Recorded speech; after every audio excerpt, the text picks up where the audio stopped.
Helo a chroeso. Gwyneth Richards ydw i. Rwy'n un o'r darlithwyr sy'n dysgu ar y cwrs ffisiotherapi i israddedigion yn Ysgol y Gwyddorau Gofal Iechyd ym Mhrifysgol Caerdydd. Pwrpas y fideo byr yma yw gofyn i chi ystyried eich addasrwydd i astudio ar ein rhaglen. Ein bwriad yw darparu gwybodaeth glir, ymarferol ac agored ynglŷn â'r rhaglen israddedig yma. Mae'r fenter yma'n cynnwys hunan asesiad ar-lein sy'n eich galluogi i hunan anfarnu eich addasrwydd i gymryd rhan yng ngweithgar eraill rhaglen, mwyn cyrraedd nodau'r canlyniadau dysgu ac i baso'r asesiadau.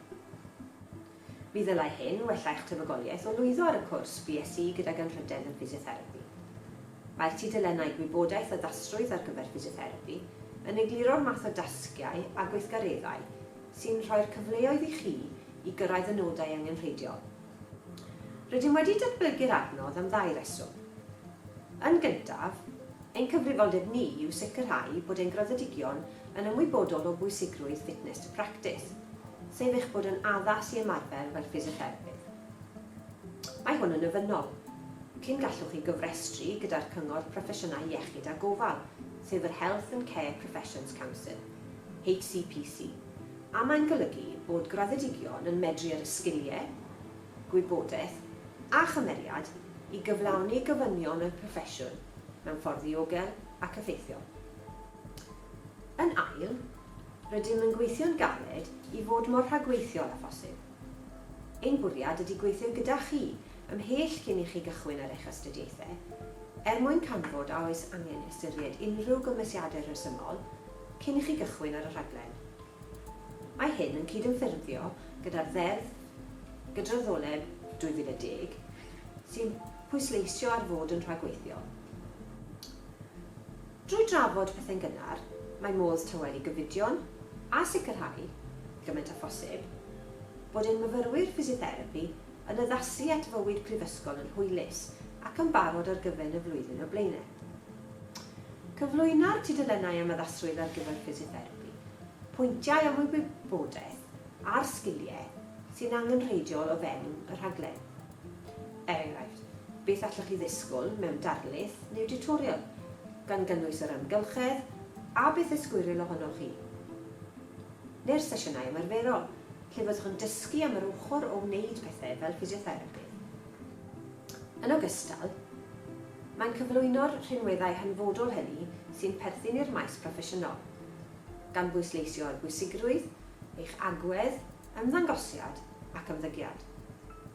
Mae rhain yn alunio gyda chanllawiau'r cyrff rheoli a'r Gwasanaeth Iechyd Genedlaethol, sef yr NHS. Mae ymgyrchoedd fel Baby with the Elbow a Hello My Name Is yn enghreifftiau. Cewch hefyd wybodaeth am leoliadau gwaith sydd dros 1000 o oriau rydych yn gwario yma. Wrth weithio drwy'r wybodaeth am addasrwydd ar gyfer ffisiotherapi, gobeithio'n fyddwch yn teimlo'n gyffrous am yr hyn gynigir yn y rhaglen. Gobeithio'n hefyd eich bod yn dod i ddeall pa mor bwysig yw hunan werthuso, o safbwynt sicrhau eich bod mewn sefyllfa le mae'r potensial dy chi i gyrraedd amcanion dysgu'r rhaglen ac ymwybyddiaeth o addasrwydd i ymarfer, sef fitness to practice. Rydym amlwyd yn siŵr eich bod yn cael y gwybodaeth gywir i'ch helpu chi wrth wneud penderfyniadau. Mi fydd hyn yn sicrhau nid yn unig bod y rhaglen yn iawn i chi, ond hefyd eich bod yn gallu gwireddu eich uchelgais o fod yn ffisiotherapidd drwy astudio yma ym Mhrifysgol Caerdydd. Os ydych yn defnyddio'r adnodd yma i godi eich ymwybyddiaeth neu'n meddwl am gyflwyno cais i astudio, diolch am wrando. Os ydych wedi cael cynnig lle i astudio gyda ni'n barod, ar ôl i chi orffen, gofynnwn ni chi wneud 3 pheth. Yn gyntaf, darllenwch y tudalennau addasrwydd ar gyfer ffisiotherapi ar y wefan yma. Ni'n gobeithio fyddwch yn ei hoffi, mi gymryd e ond rhyw 10 munud o'ch amser. Yn ail, os oes gennych unrhyw gwestiynau neu bryderon o gwbl am y gofynion a drafodwyd mewn perthnasedd i gymryd rhan yn y gweithgareddau, plis gysylltwch gyda'r tîm derbyn ffisiotherapi, sef HK Physio Admissions Tutors at cardiff.ac.uk. Mi fydda nhw'n gallu eich gyfeirio at pobl iawn fel bod angen. Yn drydydd, plis cwblhewch yr arolwg ar-lein sy'n gofyn am eich adborth am yr adnodd addasrwydd ar gyfer ffisiotherapi. Mi fydd hwn yn help mawr i ni mwyn penderfynu sut i gyflwyno'r prosiect blwyddyn nesaf. O safbwynt amserlen, mi fyddwn yn gwerthfawrogi eich ymateb prydlon ac i chi wneud hynny cyn gynteb a phosib. Bydd hyn yn galluogi ni i gael fwy o amser i ystyried gofynion arbennig pawb.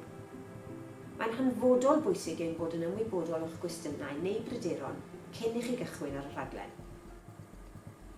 I gloi, diolch am eich gwrandawiad.